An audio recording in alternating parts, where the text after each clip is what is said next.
नमस्कार, मैं श्यामगिरी। आप देख रहे हैं टीएफडी इंडिया न्यूज 24। टीएफडी इंडिया न्यूज 24 में आप सभी दर्शकों का स्वागत है।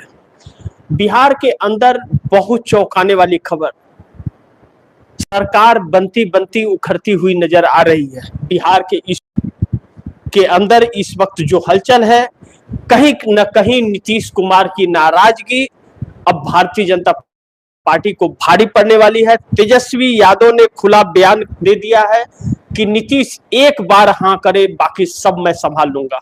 बहुत ही बड़ा बयान है यह, ऐसे वक्त में जब 14 तारीख को नीतीश कुमार को इस्तीफा देना है बिहार के अंदर और 15 तारीख को नई सरकार बननी है। ऐसे वक्त में नीतीश कुमार की नाराजगी और सुबह से ही ललन सिंह और संजय झा का जोड़ तोड़ एकदम जिस तरह से बैठकें कर रहे हैं, कभी नीतीश कुमार, कभी निशांत कुमार, कभी सम्राट चौधरी के पास जो दौड़ रहे हैं, एक अलग ही कहानी बयां कर रही है। किसी ने सोचा नहीं था कि नीतीश कुमार इतने नाराज हो जाएंगे ऐसे वक्त, लेकिन निशांत कुमार की चर्चा बहुत काफी हो रही है। निशांत कुमार के उस बयान की चर्चा बहुत काफी हो रही है कि निशांत कुमार ने साफ डिप्टी सीएम बनने से इनकार कर दिया या कोई भी मंत्री पद लेने से। उन्होंने साफ कहा, मैं वैसी सरकार का हिस्सा नहीं बन सकता जिस दल या गठबंधन ने हमारे पिता का अपमान किया। हमारे पिता नीतीश कुमार के नाम पर 25 से 30 का वोट जनता ने दिया था, मोदी और सम्राट के नाम पर नहीं। यह बयान बहुत कुछ कहानियां बयां कर रहा है और निशांत कुमार के साथ एकजुट होकर के पूरा जेडीयू के विधायक जो है 70 से लेकर 85 तक जो भी विधायक है, 70 विधायक तो पहले ही बगावती तेवर में थे, पूरे के पूरे 85 विधायक इस वक्त निशांत कुमार के साथ खड़े हैं। और नीतीश कुमार की नाराजगी डायरेक्ट प्रधानमंत्री नरेंद्र मोदी और अमित शाह से हो चली है।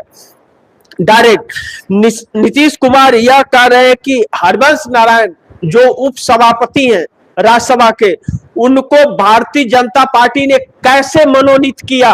वह जेडीयू के सदस्य थे।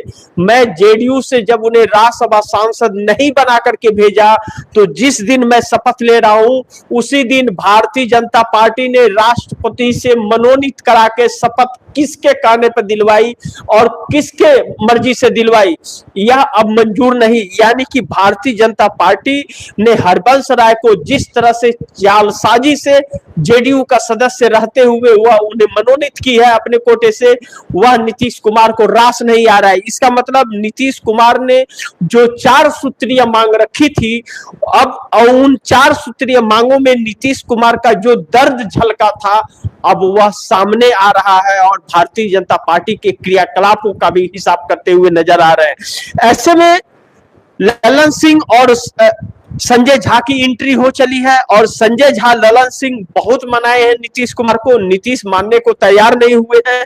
निशांत कुमार पूरी तरह से बैठक जेडीयू के हर नेताओं का, बड़े बड़े कार्यकर्ताओं का, बड़े बड़े नेताओं का, विधायकों का, मंत्रियों का, उसके बाद में जो भी स्पीकर स्पोक पर्सन है, उनके प्रवक्ता है, सबकी बैठक कर रहे हैं और बैठक से वह समझने का प्रयास पूरा कर रहे हैं। उन सभी चीजों को सुनने और समझने के बाद निशांत कुमार ने कहा है, यह जवाब दिया कि मैं वैसी सरकार का हिस्सा नहीं बन सकता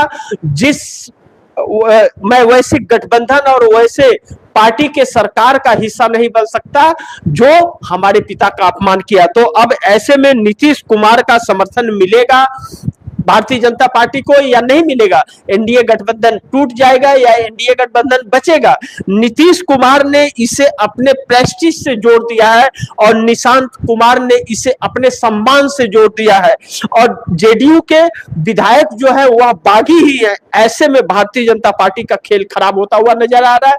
शिवराज सिंह चौहान हक्का बक्का, भारतीय जनता पार्टी हक्का बक्का हो गई है, क्योंकि जो सीएम पद का शपथ ग्रहण था 15 तारीख को, जो राजभवन के अंदर ही होना था, वहां पर नरेंद्र मोदी की भी मौजूदगी होनी थी, लेकिन उसके पहले नीतीश कुमार ने खेल खराब कर दिया है।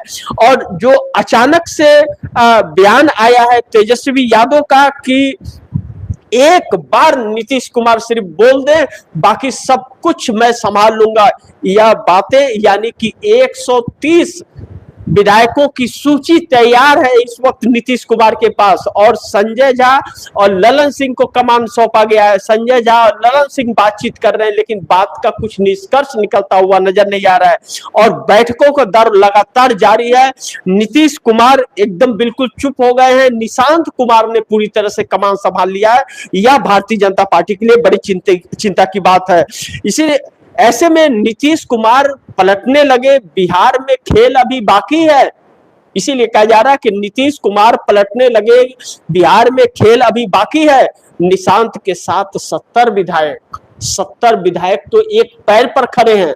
इस वक्त निशांत के साथ सारे सांसद साथ आ गए हैं, इसलिए ललन सिंह बहुत परेशान है कि अगर ऐसा हो गया और नीतीश कुमार ने मार दी पलटी तो फिर नरेंद्र मोदी का सुपड़ा साफ हो जाएगा। बिहार तो छोड़िए, सीएम की कुर्सी तो छोड़िए, प्रधानमंत्री की कुर्सी नहीं बचेगी। ऐसे में नीतीश देखते रह गए, निशांत ने पलट दिया है सारा खेल बिहार के अंदर। कहा जा रहा है कि नीतीश की छवि निशांत में अब साफ दिखने लगी है कि नीतीश जैसे दाहिना हाथ क्या करता था, बाया हाथ नहीं समझता था, तो नीतीश कुमार देखते ही रह गए। अपमान घूंट पी रहे थे अपमान का, लेकिन निशांत कुमार ने मुंह तोड़ जवाब दे दिया है, जो भारतीय जनता पार्टी बिलबिला सी गई है और भारतीय जनता पार्टी के लोग बिलबिला गए हैं। सम्राट चौधरी का सपना टूट रहा है। भारतीय जनता पार्टी का 30 सालों का बनाया हुआ सपना कि मेरा सीएम बने, वह सपना टूटने जा रहा है। ऐसे में तेजस्वी यादव भी एक्टिव हो गए हैं। अब यह बड़ी जोर शोर से कही जाने लगी है कि नई सरकार पर तलवार लटक रही है। इस बात से हम नहीं कह सकते कि 15 को जो सरकार बनने वाली थी उस सरकार पर तलवार लटक गई है और नीतीश कुमार आज की रात बड़ी कातलाना रात हो सकती है बिहार के लिए। ऐसे में चंद्रबाबू नायडू की बात करना बहुत जरूरी है, क्योंकि चंद्रबाबू नायडू भी अब बहुत सक्रिय भूमिका में नजर आ रहे हैं। 18 सांसदों वाली पार्टी है, 16 चंद्रबाबू नायडू के टीडीपी के और 2 पवन कल्याण के। 18 सांसदों का नेतृत्व आंध्र प्रदेश से चंद्रबाबू नायडू मोदी सरकार में कर रहे हैं। अब ऐसे में नीतीश और नायडू लगातार संपर्क में है। जो एक चर्चा निकल करके आई थी, जो मैंने कई दिन से मैं भी आप दर्शकों से बता रहा था कि जो विशेष सत्र बुलाया गया है सदन का 16, 17 और 18, क्या इस सरकार को भारी पड़ने वाला है? ऐसा प्रतीक हो रहा है, क्योंकि नरेंद्र मोदी सरकार जो बहुत साजिश के तहत संविधान संशोधन लेकर के आ रही है और विशेष सत्र में ही संविधान संशोधन उसे नारी शक्ति बंधन में परिवर्तन करने के लिए दे रहे। नाम तो बड़ी सुनहरा है, नारी शक्ति बंधन, लेकिन उसी नारी शक्ति का क्या हाल करती है, बेपर्दा कैसे उसको करती है, कैसे उसका अपमान करती है, कैसे उसके इज्जत सम्मान के साथ इसके नेता खेलते हैं। यह बड़ी मतलब दुर्लभ सी परिस्थिति है। ऐसे में मल्लिकार्जुन खड़गे ने जो खत प्रधानमंत्री को लिखा और खत का जवाब नहीं आया और जबरदस्ती के विशेष सत्र बुलाए गए, इस पर सवाल खड़ा हो गया और पूरा इंडिया गठबंधन एकजुट हो गया इस पर चंद्रबाबू नायडू भी में उलझ से गए हैं कि क्या करे और ना करे। ऐसे में नीतीश कुमार का नाराज होना मोदी को भारी पड़ सकता है। उसमें मल्लिकार्जुन खड़गे ने यह कहा है कि पहले सरकार पश्चिम बंगाल का चुनाव होने के बाद 29 अप्रैल को, उसके बाद 29 अप्रैल के बाद में सर्वदलीय बैठक बुलाए, सभी नेताओं का, सत्तारूढ़ दल और विपक्ष सभी का सर्वदलीय बैठक बुलाए और सर्वदलीय बैठक में बुला करके सरकार यह बताए कि यह संविधान संशोधन क्यों करना चाहती है, मकसद क्या है, पूरी बात बताए, आधी अधूरी नहीं, पूरी बात बताए। उसके बाद खाका दे हर किसी को, उसको लोग पढ़ेंगे, समझेंगे कि क्या सरकार करना चाहती है। उसके बाद विशेष सत्र बुला करके संविधान संशोधन का प्रस्ताव रखे, अन्यथा यह नहीं चलेगा। और इसके जरिए Bharatiya Janata party one nation one election की तरफ बढ़ रही है। One nation one election Narendra Modi कराने में अगर सफल हो गए इस SIR के बाद, तो इस देश में आने वाले वक्त में फिर कभी भी चुनाव नहीं होगा। यहाँ तानाशाही वाली कहानी लिखी जाएगी, इतिहास लिखी जाएगी और लोकतंत्र और संविधान खत्म कर दिया जाएगा। इसी के तहत, इसी सोच के साथ मोदी सरकार कहीं ना कहीं संविधान संशोधन ला करके वन नेशन वन इलेक्शन की तरफ बढ़ रही है और लोकसभा के अंदर 543 सीटें जो है उसको भारतीय जनता पार्टी 816 सीटें करना चाहती है। सीटें खास तौर पर गुजरात, महाराष्ट्र, मध्य प्रदेश, उत्तर प्रदेश, बिहार, पश्चिम बंगाल, असम में वह सीटें बढ़ाना चाहती है और यहां पर बढ़ा करके इन राज्यों में से ही केंद्र के अंदर सरकार बनाना चाहती है, क्योंकि बाकी जगहों पर भाजपा का वजूद समाप्त हो रहा है। ऐसे में यह संविधान संशोधन इस देश के लिए बहुत भारी पड़ सकता है। आने वाले वक्त में वोट का अधिकार भी लोगों का छीना जा सकता है, यह विपक्ष का कहना है। विपक्ष बार बार ऐसे आरोप लगा रहा है और ऐसी चर्चा है और इसका मकसद भी यही लग रहा है। अगर आप इसे एनालाइज कीजिए तो इसका मकसद भी यही भारतीय जनता पार्टी का लग रहा है। और दूसरी चीज अब जो बड़ी महत्वपूर्ण है, निशांत कुमार ने ऐसा खेल पलट दिया है कि भारतीय जनता पार्टी बड़ी मुश्किलों में पड़ गई है। सम्राट चौधरी चक्कर में पड़ गए। ललन सिंह और संजय झा ने तो सोचा ही नहीं था कि निशांत कुमार इतने बड़े खिलाड़ी निकल जाएंगे। यह सपने में इन लोगों ने नहीं सोचा था। सुबह से जिस तरह से दौड़ धूप और बैठकें कर रहे हैं ललन सिंह और संजय झा, कभी नीतीश कुमार से, कभी निशांत से, कभी सम्राट चौधरी से, लग रहा है कि पेच फंस गया। इन्होंने सोचा नहीं था कि निशांत कुमार इतने पक्के खिलाड़ी निकल जाएंगे और चंद दिन अभी पार्टी में आए हुए हुआ। लेकिन निशांत कुमार के एक बात पर चर्चा बहुत ज्यादा है कि मैं वैसी पार्टी या वैसे गठबंधन का, वैसी पार्टी या वैसे गठबंधन सरकार का मैं हिस्सा नहीं बन सकता जिसने हमारे पिता का अपमान किया हो। यह शब्द बहुत कांटे की तरह चुभ रहे हैं और भारतीय जनता पार्टी का सारा पर्दा बेपर्दा हो गई है। अब जेडीयू के बगैर भारतीय जनता पार्टी सरकार बना नहीं सकती और नीतीश कुमार नाराज हो बैठे हैं। दो चीजें जो भारतीय जनता पार्टी ने उनकी 4 सूत्रीय मांगों पर थोड़ा भी गौर नहीं किया, चर्चा तक नहीं किया, पूछा तक नहीं। और दूसरा, हरबंश नारायण को बगैर नीतीश कुमार के इजाजत का और सहमति का राज्यसभा सांसद कैसे मनोनीत राष्ट्रपति से करवा दिया, जबकि वह भारतीय जनता पार्टी के नहीं, वह जेडीयू के सदस्य है।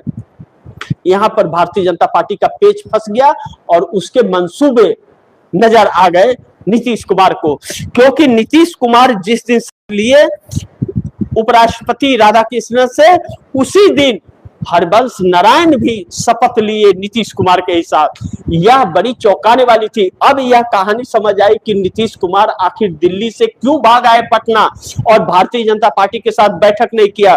उसके बाद से ही नीतीश कुमार नाराज है और नेम प्लेट सब कुछ हटवा दिए हैं। वह अपना पूरा आवास खाली कर चुके हैं, लालू प्रसाद यादव के घर के बगल जा चुके हैं नीतीश कुमार। अब ऐसे में भारतीय जनता पार्टी बड़ी संकटों में घिर रही है। सरकार किसकी बनेगी, अभी भी कुछ कहना बहुत जल्दबाजी होगा। यह निश्चित नहीं है कि सरकार बनेगी ही भारतीय जनता पार्टी की। सरकार इंडिया गठबंधन की भी बन सकती है। ऐसे पेच फंसे हैं कि भारतीय जनता पार्टी की उल्टी गिनती शुरू हो गई है और बिहार में अगर उल्टी गिनती शुरू हुई और खेल पलटा तो दिल्ली तक हलचल मचेगी और दिल्ली में खेल पलटेगा। इसलिए भारतीय जनता पार्टी को अब समझ नहीं आ रहा क्या करे, क्योंकि भारतीय जनता पार्टी ने नेवला समझ करके सांप के बिल में हाथ डाल दिया है, नीतीश कुमार को छेड़ दिया है अब। और नीतीश कुमार पलटू राम के नाम से जाने जाते हैं, लेकिन नीतीश कुमार के बेटे ने कमान संभाल लिया है। भारतीय जनता पार्टी इस चक्कर में है क्योंकि निशांत कुमार को तो अभी कोई नेता समझते भी नहीं कि उनकी सोच क्या है और चलते कैसे हैं और करेंगे कैसे। इसलिए भारतीय जनता पार्टी बहुत परेशान है। साफ एक ही बयान कहते हैं कि 100 पर एक भारी पड़ जाना, क्या ना कि 100 सोनार का एक लोहार का। एक बयान ने निशांत कुमार के पूरे भारतीय जनता पार्टी और जेडीयू को झकझोर कर रख दिया है। बिहार के तस्वीर को बदलने की कहानी लिख रही है कि मैं वैसी पार्टी और गठबंधन के सरकार का हिस्सा नहीं बन सकता जिसने हमारे पिता का अपमान किया। निशांत कुमार ने नीतीश कुमार के 4 सूत्री मांग और हरवंश नारायण के राज्यसभा सदस्य चुने जाने पर और जिस तरह से एग्जिट किया गया है उस पर एक हथौड़ा मार करके भारतीय जनता पार्टी को बैकफुट पर ला दिया है। अब आगे देखते हैं क्या होता है। जो भी होगा खबरें आप दर्शकों तक लाता रहूंगा। आप दर्शकों की क्या राय है, क्या सुझाव है, कमेंट बॉक्स में जरूर दीजिएगा। इस खबर को ज्यादा से ज्यादा शेयर कीजिएगा, अपने दोस्तों को भी कहिएगा आगे शेयर करें। और आपने अगर टीएफडी इंडिया न्यूज 24 को सब्सक्राइब नहीं किया, सब्सक्राइब कर लीजिए। अपने दोस्तों को भी कहिएगा टीएफडी इंडिया न्यूज 24 को सब्सक्राइब करें। मिलते हैं अगली खबर के साथ, तब तक के लिए नमस्कार।